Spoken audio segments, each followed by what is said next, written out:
Astrologia, psicologia e os 4 elementos. 16. Os elementos e as casas.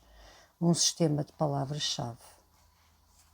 Neste capítulo, estou pressupondo que o leitor já esteja mais ou menos familiarizado com os significados tradicionais das casas, encontrados em qualquer manual elementar de astrologia.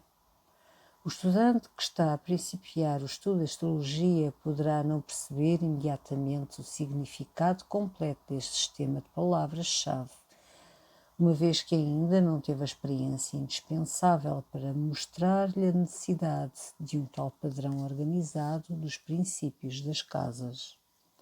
Todavia, eu aconselho com insistência que todo estudante principiante tenha em mente este sistema de palavras-chave como uma base para a compreensão mais profunda dos conceitos tradicionais encontrados durante o curso dos seus estudos e quando estiver a fazer as suas primeiras tentativas de interpretação de mapas.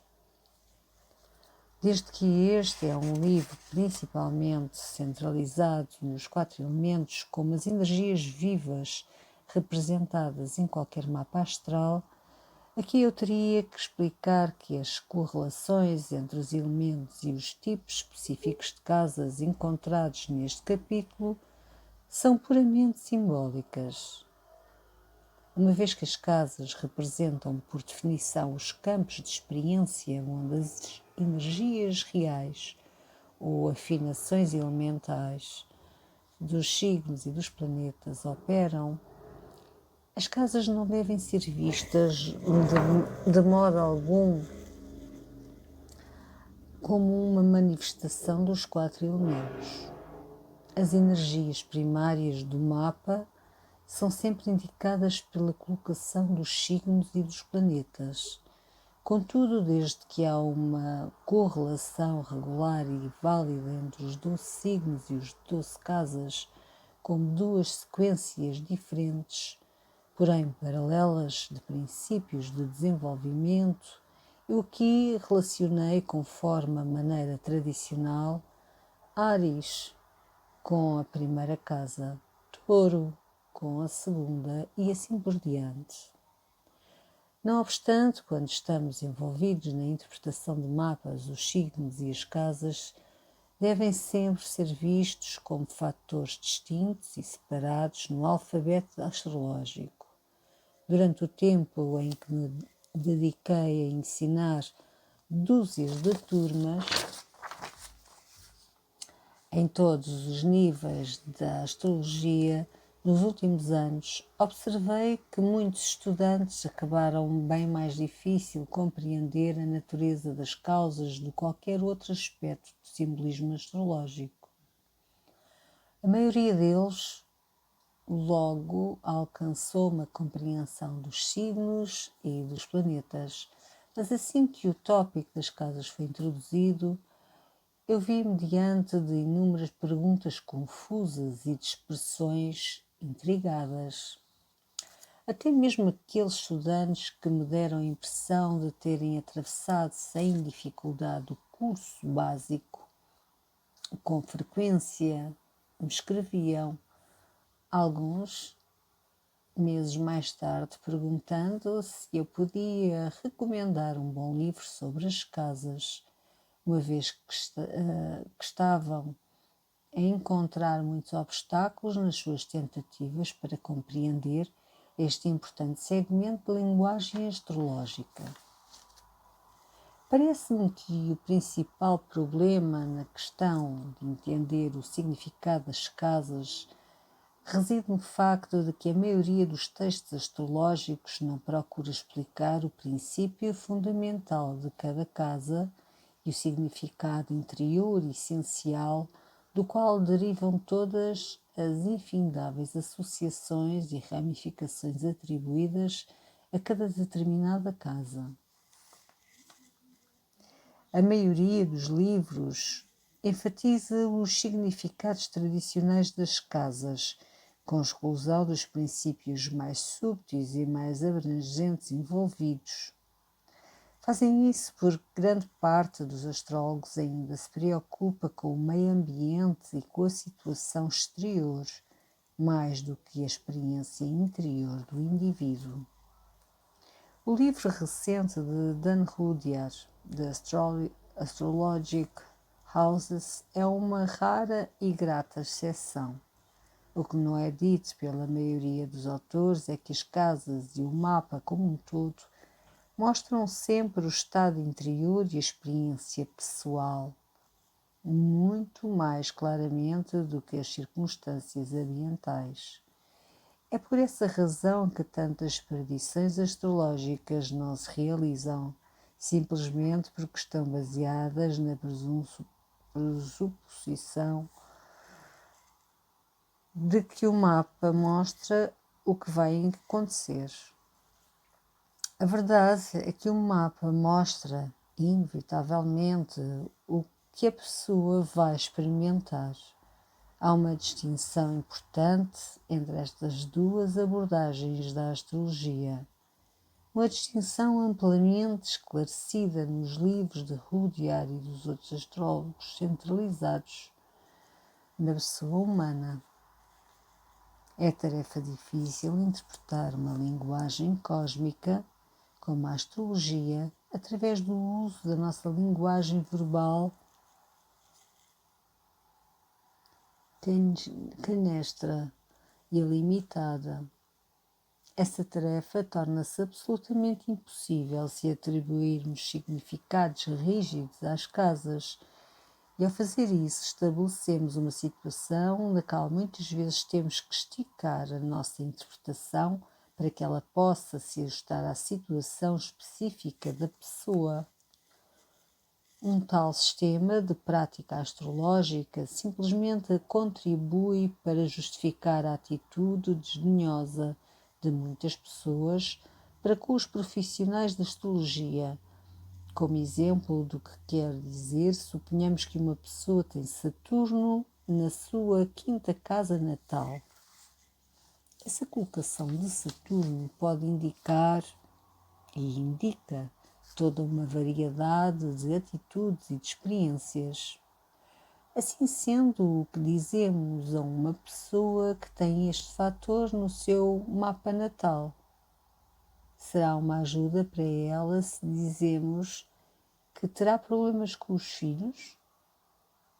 Quem eu poderia perguntar, não tem problemas com os filhos?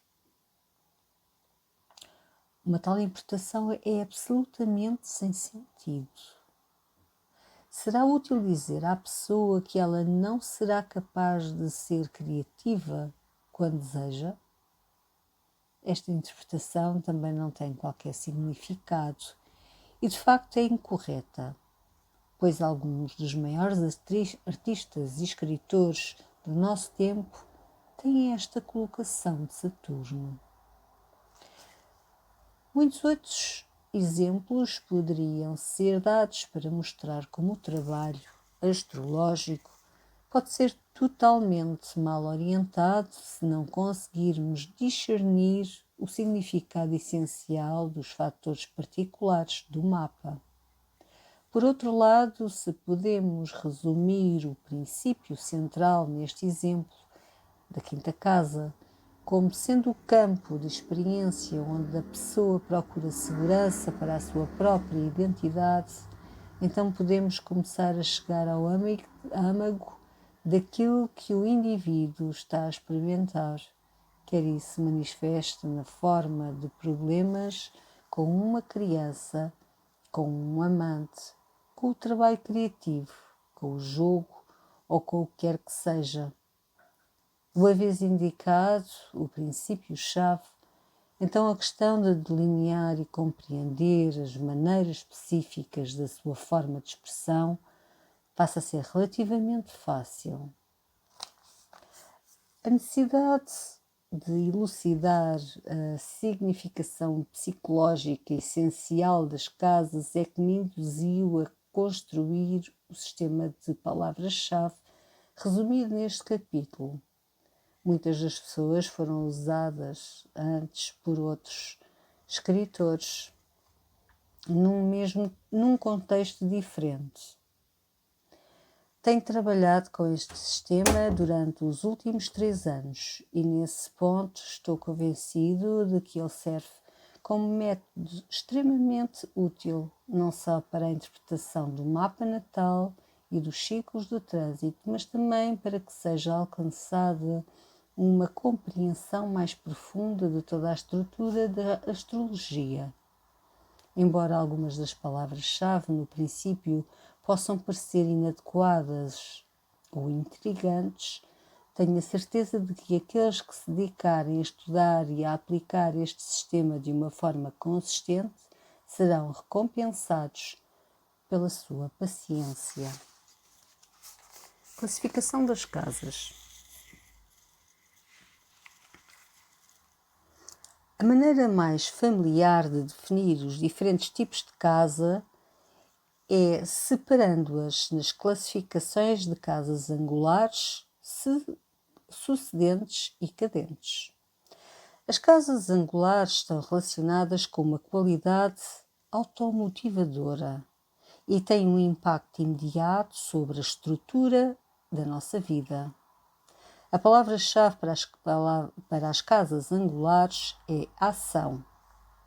As casas sucedentes estão relacionadas com os desejos individuais e com o que queremos controlar e governar.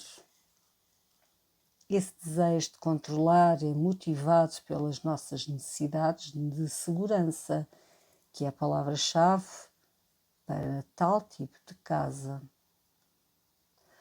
As casas cadentes são os segmentos do mapa onde há entrada, troca e distribuição de pensamentos e observações. Por isso, as palavras-chave para tais casas é conhecimento.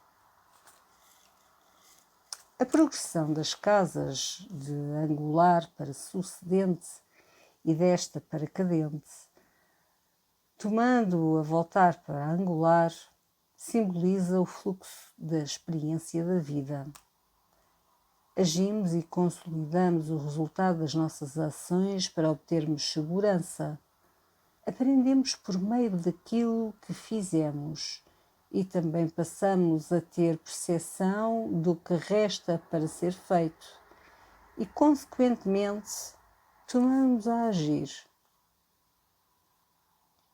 Todos tomam parte deste ciclo de vida, mas o nosso mapa natal individual revela quais as fases do ciclo que estão dominantes nesta existência. As casas também são divididas segundo grupos de 3, dependendo dos elementos dos signos relacionados com elas. Por exemplo, as 3 casas associadas com os signos de água, 4, 8 e 12, formam aquilo que é chamado a trindade psíquica, ou de trindade da alma.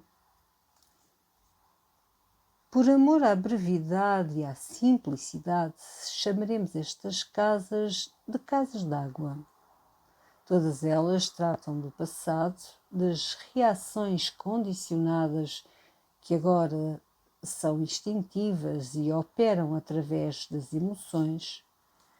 Os planetas posicionados nessas casas mostram o que está a acontecer nos níveis subconscientes e indica o processo de ganhar consciência através da assimilação da essência do passado, enquanto a consciência, através da assimilação da essência do passado, enquanto ao mesmo tempo as lembranças inúteis e os temores que impedem o nosso progresso vão sendo descartados.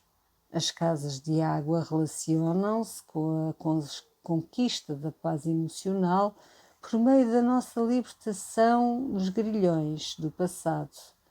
No plano mais profundo, tais casas simbolizam os mais íntimos anseios de alma, pois indicam o processo por meio do qual o resíduo emocional proveniente do passado é expurgado antes que a alma possa se expressar clara e ativamente. Portanto, as palavras-chave dessas casas são emocional e alma. As casas de terra 2, 6 e 10 são frequentemente chamadas de trindade da riqueza, estas associadas com o nível de experiência onde tentamos satisfazer as nossas necessidades no mundo prático, propriedades, dinheiro, emprego, riqueza, reputação, etc. A palavra-chave para estas casas, portanto, é material, pois as casas de terra lidam principalmente com o interesse do mundo material. As casas de fogo, 1, 5 e 9, muitas vezes chamadas de triandade da vida, estão associadas às nossas atitudes para com a própria vida e para com a experiência de estar vivo. Simbolizam um derrama de energia no mundo e representam as aspirações e inspirações que nos motivam a agir assim. As palavras-chave que resumem o significado essencial das casas de fogo é a identidade, pois o nosso senso de identidade, senso de ser, determina a nossa atitude para com a vida em geral. Em outras palavras, se nos sentimos bem a respeito de nós mesmos, sentimos-nos bem a respeito de estarmos vivos e, consequentemente, passamos a crer que esta vida será uma experiência essencialmente positiva. As palavras de ar, 3, 7 e 11, chamadas de trindade de relacionamento, estão associadas não apenas com os contextos sociais e com os relacionamentos de todos os tipos, mas também com conceitos. Os reinos da atividade social e da atividade intelectual são inseparáveis, pois são os nossos conceitos que nos motivam a procurar outras pessoas de mentalidade igual. E estes mesmos conceitos constituem uma grande parte daquilo que é partilhado entre duas pessoas. Portanto, as palavras-chave para as casas de ar são social e intelectual. O que vem a seguir apresenta uma formulação concisa destas palavras-chave. Modo de expressão: angular, ar. Sucedente, segurança. Cadente, conhecimento. Ao nível da experiência: água, alma e emocional, terra, material, fogo, identidade e ar, social e intelectual. As casas d'água. Como foi visto acima, todas as casas d'água têm algo em comum, visto que todas representam experiências aos níveis emocional e da alma. Todavia, a análise dos 3 modos de expressão indicados pelas palavras-chave dará uma pista a respeito do relacionamento mútuo entre elas. A quarta casa. A quarta casa é a área da ação direta ao nível emocional e da alma. Toda a ação neste nível de experiência é necessariamente condicionada por fatores que estão além do nosso controle. Segundo a tradição, a quarta casa, entre outras coisas, está relacionada com o lar e com a família. Em qual área da vida agimos tanto na base do hábito e da emoção, como quando lidamos com os membros da nossa família? A quarta casa também representa a nossa necessidade de privacidade, de um ambiente onde nos sintamos bem e então possamos nos recolher e relaxar, recuperar as forças e refletir sem sentir qualquer pressão vinda de fora. As pessoas que têm o Sol na quarta casa geralmente gastam muitos anos tentando, conscientemente ou inconscientemente, libertar-se do condicionamento relacionado com as suas experiências na infância.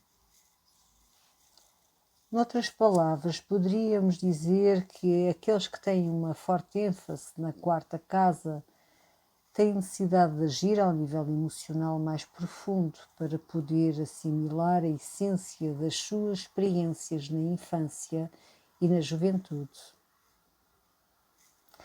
Anseiam pela paz para o eu individual, que a miúdo exige uma distância física dos pais para poder se desligar das emoções despertadas pela presença deles.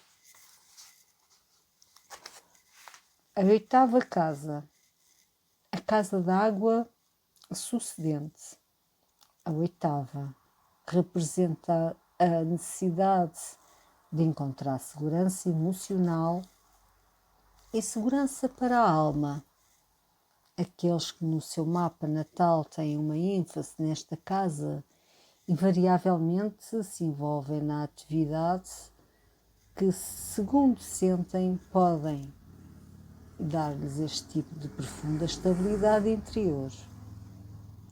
A sexualidade associada com a oitava casa não é induzida apenas pelo instinto, mas também pela necessidade de experimentar a suprema segurança emocional através da fusão com uma outra pessoa.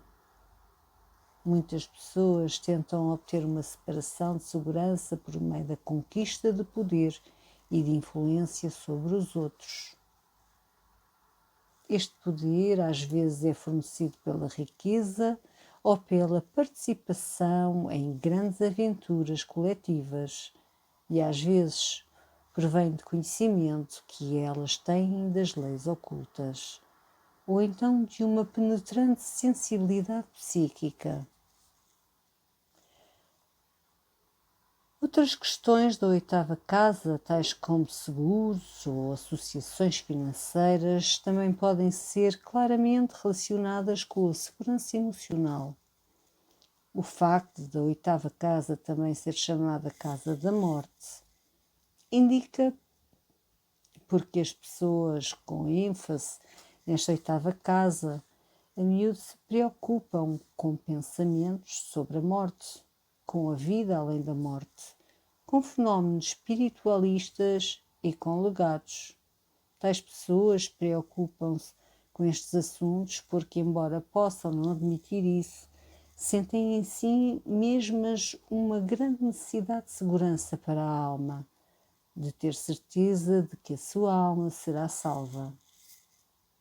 Embora as pessoas com ênfase na oitava casa possam procurar segurança nos valores materiais, no poder, no sexo ou no conhecimento psíquico, o verdadeiro sentimento de segurança emocional e de segurança da alma só pode existir quando os tumultuosos conflitos emocionais mostrados por esta casa começam a desaparecer e tal turbulência emocional só dá lugar a um profundo sentimento de paz interior quando a verdadeira essência e os anseios do indivíduo é reconhecida. Os estados ocultos associados a esta casa são muito úteis como um meio para se alcançar a paz interior através do conhecimento das mais profundas leis da vida. A sexualidade, a oitava casa, é uma expressão do desejo de renascer por meio da união com uma força muito maior do que a própria força do indivíduo. Em suma, esta casa simboliza o desejo ardente de um estudo de paz emocional que só pode ser alcançado à medida que a pessoa vai se libertando cada vez mais dos desejos e da obstinação compulsiva. 12ª casa.